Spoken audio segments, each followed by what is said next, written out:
রাসূলের যুগে যদি মানুষ গরু যাকাত দিতে এসে তার রশি দিয়ে গেছে, অর্থাৎ ধান ওসর দিতে এসে, শস্য ওসর দিতে এসে শস্য দিয়ে গেছে, বস্তাও দিয়ে গেছে।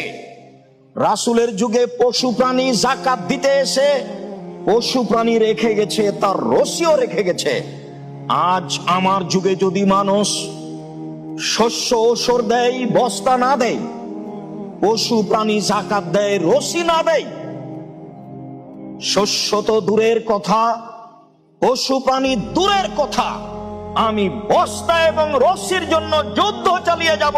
আমি আবু বকর সিদ্দিক পিটিয়ে বস্তা ও রশি আদায় করব। হাদিস বুখারী মুসলিম।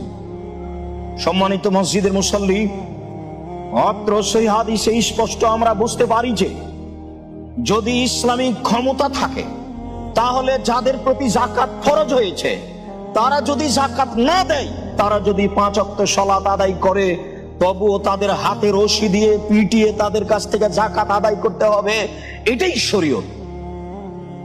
হয়তোবা আমাদের দেশে ব্যবস্থা নেই, যার জন্য এদেশের পৃথিবীর হাজারো মানুষ যাকাত প্রদান করা কাজটিকে স্বাভাবিক বুঝছে।